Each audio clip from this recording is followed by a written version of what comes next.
最近中东的火药味终于散掉了一些，各方突然就达成了停火协议。但是我想问你一个问题，在这一场打得你死我活的战争里面，到底谁才是最大的赢家呢？答案可能会让所有人都大吃一惊。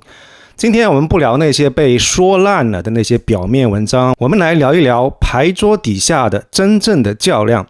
从2023年10月7日那场震惊世界的袭击开始，这场冲突就像是一个失控的漩涡，把所有的人都卷进去了。今天我想和你一起看清楚，这个到底是哪三股力量在撬动这个支点，还有那个站在所有打斗者身后一枪不发，但是却可能拿走最多筹码的沉默的玩家。要理解10月7号为什么会发生，我们先看看那些和平的幻象是怎么样破灭的。首先，国际社会练刀了几十年的这个两国方案，其实早就已经成了一个僵尸的概念。除了在外交辞令里面还活着，其实在现实当中早就已经死透了。无论是以色列人还是巴勒斯坦人，对他都彻底绝望了。更要命的是，本来被大家寄予厚望的这个巴勒斯坦的权力机构，自己也腐败得一塌糊涂，老百姓根本就不信任他，政治出路被彻底堵死了。历史告诉我们，当希望的真空出现的时候，填补进来的往往是极端主义。就在这个时候，亚伯拉罕协议登场了。这个协议的想法其实挺聪明的，既然巴以冲突这块硬骨头大家都砍不动，那就干脆绕过去，直接和阿联酋、巴林这些比较富有的阿拉伯国家建交。当时大家都说这是一个历史性的突破，以色列和这些国家的贸易额一下子就猛涨到了几十亿美金。但问题就出在这个地方，这个协议就像是一个锅盖，它盖住了巴勒斯坦这个压力锅，让世界以为问题都被搁置了，但实际上它是把锅上最后一个安全阀也给拿掉了。对于巴勒斯坦人民来说，这个等于是被整个阿拉伯世界给抛弃了。特别是当以色列跟沙特这样一个皇冠明珠也快要握手言和的时候，哈马斯感觉到了生存的威胁，他们必须要用最极端、最血腥的方式把这个压力锅炸开，把自己重新炸回到世界舞台的中央。更让人震惊的是，这根本不是什么突袭，而是一场被提前预告的袭击。纽约时报曾经报道说，以色列军方当时手里有一份代号叫做耶利哥之墙的详细的攻击计划。这份文件在袭击发生1年多以前就已经躺在军方的档案里面了。它非常精确地描述了哈马斯会怎么样用无人机摧毁通信塔，用推土机推倒隔离墙，但是乙方的这个高级官员觉得这个就是天方夜谭，直接束之高阁了。也曾经有一个低级的情报分析员发出过紧急的警告，但是也被上级军官给无视了。所有的这些警报都被一种根深蒂固的认知框架给压制了，他们坚信哈马斯已经被乙方完全震慑住了，所以他们更关心社会治理，不想打仗。这样一种想象力的失败和911珍珠港事前的这个情况非常的相似。而总理内塔尼亚胡长期推行的所谓分而治之的策略，就是默许卡塔尔的这个大量的金钱用手提箱的形式流入加沙，扶植哈马斯来对抗约旦河西岸的巴勒斯坦权力机构，阻止巴勒斯坦人民团结起来。这样一种策略短期来看是比较聪明的，但是长期来看实际上就是在养虎为患。历史就用最惨痛的方式惩罚了那些自以为可以永远管理冲突而不用解决冲突的人。哈马斯的领导人辛瓦尔跟真主党的这个纳斯鲁拉，他们一直相信以色列看似强大，但社会内部矛盾重重，就像个蜘蛛网一样，一戳就破了。2023年10月7号的时候，辛瓦尔决定亲自去戳一下这个蜘蛛网，他把所有的筹码都押上了。结果呢，他戳到的不是一个蜘蛛网，而是一个马蜂窝，一个彻底被激怒的、拥有强大军事机器的马蜂窝。接下来的反应，其实我们所有人都看到了，以色列在加沙发动了建国以来最猛烈的军事行动之一，在黎巴嫩史无前例的直接入境，定点清除真主党的大部分领导层。这场由抵抗轴心发起来的豪赌，最终以他们的华丽破产告终。他们的错误就在于相信了自己的宣传，用一厢情愿的视角来看待对手，他们输在了傲慢和对于人性的无知。那看似一方完全惨败的豪赌，却意外地启动了一个更大的、更精密的陷阱。所以看似胜利的一方，他们又是如何一步一步走进了别人为他们量身定做的剧本呢？那么接下来我们看一看以色列和美国是不是真的赢了。从军事的角度来看，确实是赢了，而且是用一种极其辉煌的教科书般的胜利来赢的。以色列的雄狮崛起行动瘫痪了伊朗的防空，摧毁了上百个军事目标，包括什么核设施，包括核专家，斩首这个军队的高层。然后我们看到接下来美国的午夜战锤行动更是完全不讲武德，7架 B2 的这个轰炸机从美国本土出发，带着人类有史以来最强悍的常规的钻地的炸弹，把伊朗藏在几百米深山底下的这个核设施变成了瓦砾和尘土。全世界都被这几场漂亮的军事行动看得目瞪口呆。这的确是一场让人目眩神迷的军事上的胜利。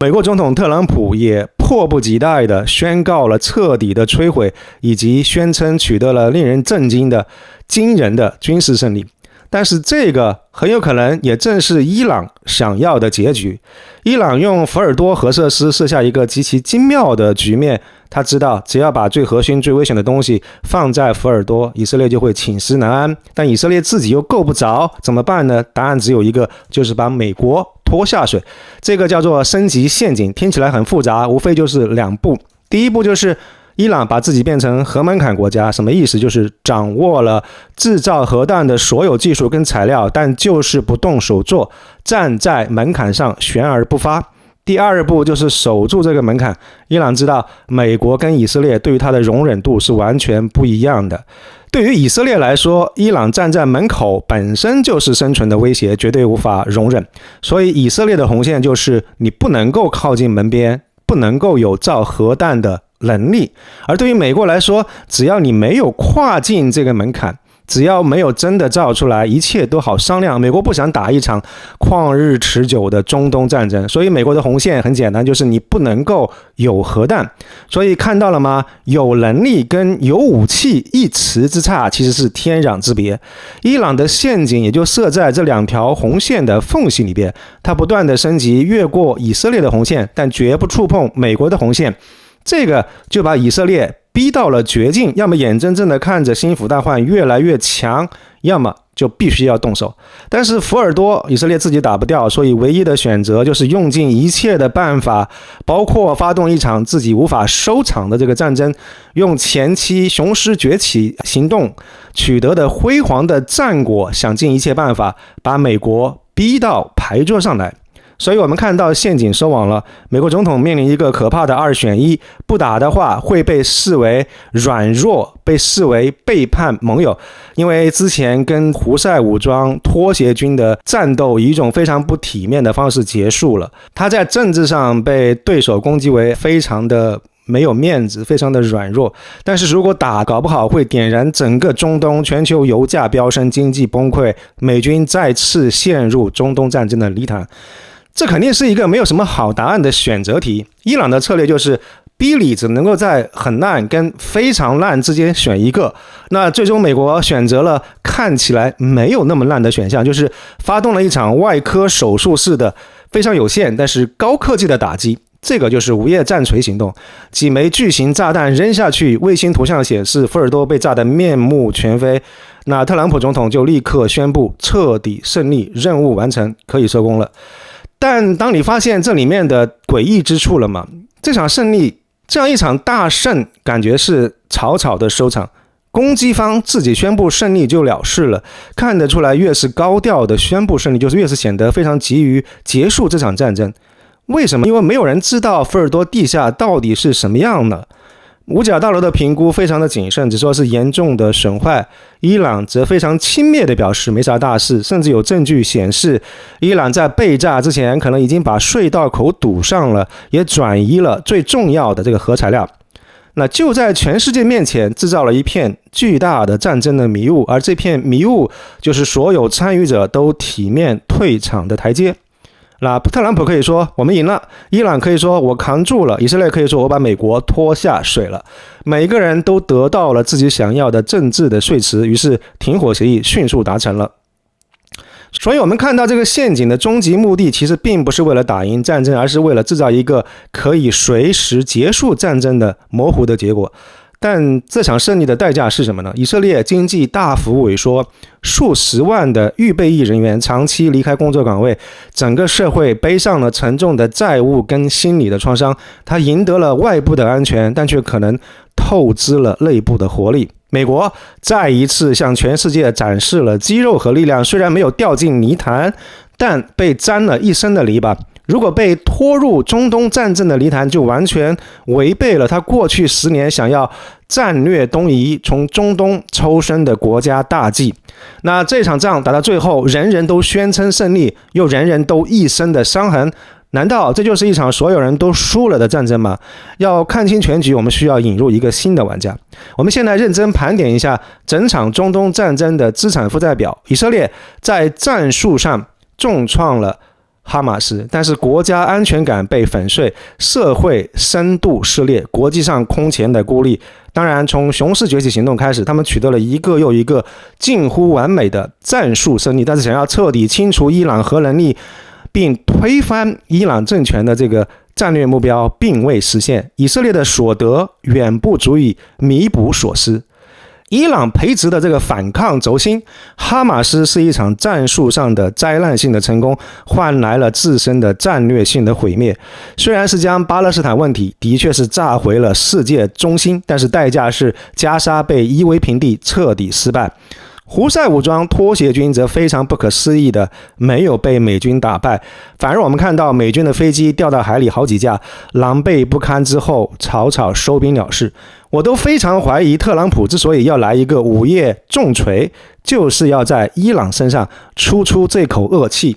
那伊朗我们看到前期代理人受损，节节退败，战争都要打到家门口了，尤其是在雄狮崛起行动当中损失惨重。但这之后因为升级陷阱，反而成功的避免了政权垮台，也保留了核技术的知识跟一部分未被摧毁的核材料，为日后重建核计划留下了空间。伊朗是战争的灾难性的幸存者，其长期的战略地位受到了非常严重的削弱。对于美国来说，其实伊朗并没有越过美国原先划定的红线，原本其实根本就无需下场，但却最终被以色列拖下了水。那特朗普一顿操作猛如虎之后，伊朗却铁定会迈过核门槛。美国重锤之后，自己的战略利益反而受损，国际的信誉也很受伤，赢家反而可能是川普。美国用午夜重锤做了一次成功的短期的危机管理，但却是以牺牲长期的战略利益作为代价的。那么伊朗赢了吗？伊朗政权的确活下来了，核知识跟材料也保住了，战争也非常迅速的结束了。我们可以看到，这个似乎的确是它的升级陷阱想要达到的效果。而且战争结束以后，伊朗政权现在可以集中精力来恢复养精蓄锐。从这个角度来看，伊朗几乎达成了所有预设的目标，但这也是一种惨胜，一场得不偿失的胜利。这样一场冲突呢，给伊朗乃至于全世界留下了一个更深刻也更危险的教训。对于伊朗来说，他们通过这样一场战争非常痛苦的发现，仅仅只是站在核门槛上很明显是不够的，因为美国人还是会打你。唯一能够让你绝对安全的，不是有能力造核弹，而是真正的拥有核弹。所以一个百米冲刺跨过门槛的伊朗，几乎是我们笃定可以预期的。而对于全世界来说，这个先例更可怕，它告诉所有的国家，原来人家认认真真尊重你的红线也是会挨打的。流氓政权认真遵守老大定的这个江湖规矩也会挨揍。原本在本条街上大家都玩冷兵器，现在迫不得已要去买军火了。那你让这条街上其他的道上的兄弟怎么办呢？沙特会怎么想？土耳其会怎么想？一个潘多拉的魔盒可能就这样被你打开了。当所有的人都打得头破血流的时候，谁在旁边安静如鸡呢？当然是那个早就放好了2条板凳，守在最佳观赏位置准备看戏的那个街溜子。在这场冲突当中，中国做了一件非常有意思的事情，它的策略可以概括为几个字：反西方中立。什么意思呢？在联合国他没有谴责哈马斯，反复强调2国方案跟人道主义，但是当美以轰炸伊朗的时候，立刻谴责其违反国际法，把自己塑造成了一个和平的倡导者，发展中国家的代言人。你可能会说，这不就是说2句漂亮话吗？谁不会？但其实没有那么简单，这背后是极其精明的战略的算计。我们来看结果吧。第一就是能源安全，中国超过1半的石油来自于中东，而中东石油通道最大的威胁其实就是伊朗封锁霍尔木兹海峡，但结果是美国人耗费了几亿美金，用 B2 轰炸机跟钻地的导弹替中国扫清了能源生命线上最大的障碍，中国人1分钱没花，1枪都没放。第二个就是地缘政治，美国一旦陷入泥坑，在中东打仗，需要投入巨大的军事跟外交的资源，也就意味着他们在亚太地区跟中国竞争的精力会被大大的分散。还好特朗普他也并不笨。第三个就是话语权，中国成功的向全世界，特别是广大的阿拉伯跟发展中国家讲了一个非常成功的故事，就是你看吧，美国代表的是战争跟混乱，而中国代表的是和平与发展。这个就是本场战争最屌诡也最深刻的地方。所以我们终于看到了什么？21世纪大国博弈的2种非常不同的模式，一种是美式橄榄球，充满了肌肉冲撞跟直接对抗，他的目标就是达阵得分，不惜一切代价，就好像这一次在中东重锤出击，清除威胁。而另外一种是中式的围棋，他不追求吃掉对方的棋子，而是追求势和实力，在乎的是长远的布局，是对手看不到的角落。最高明的地方是什么？是会利用对手的力量来完成自己的布局。这场战争最大的启发在于说，酒桌上斗酒叫最大声的那几个军事上的辉煌胜利者，未必是战略上的赢家，而那个躲在一边非常沉默的滑手机，看起来人畜无害的人，才是笑到最后的。那这个世界正在以我们可能还看不懂的方式悄悄的重新洗牌，战争的逻辑、战争的形态跟胜利的定义都在发生改变。根据媒体的报道，以色列在这一场战争当中大规模的使用了一套名为薰衣草的 AI 系统，这个系统是由以色列精锐的8200情报部门开发的，利用机器学习为加沙的每一个人进行可疑度评分，生成潜在的打击目标。那这个系统不允许有 10% 的错误率，我相信没有办法100%的准确，这个可以理解，但是以军军官在审核这份清单的时候，可能只有20秒的时间来决定一个人的生死，那这个就有点可怕了。这场冲突还非常完美地展示了什么叫做非对称战争。在红海，也门的胡塞武装拖鞋军用成本几千美刀的这个无人机，成功地逼停了全球 15% 的贸易量，让美国海军陷入极其昂贵的消耗战。美军用价值数百万美金的这个导弹去打廉价的无人机，这样一种极不可持续的成本交换比，正在显著地改变现代战争的经济学。今天呢，限于篇幅，我们聊的只是这一张大棋盘的冰山一角，不能够完全展开。我认真给个结论吧，我觉得这场中东战争可谓没有真正的赢家，只有不同程度的输家。这是一场由战略误判，就是哈马斯跟以色列的战略误判引发的，以伊朗的绝望求生和美国代价高昂的危机管理为过程的悲剧。它最终没有解决任何根本性的问题，反而为中东地区埋下了更多更危险的冲突的种子，尤其是加速了在中东地区的核扩散的进程。所以您认为在这场地区冲突当中，中国到底是一个冷静布局、坐收渔翁之利的棋手呢，还是一个核心利益、核心资产受到严重威胁，但却又无力主导中东局势的一个脆弱的旁观者呢？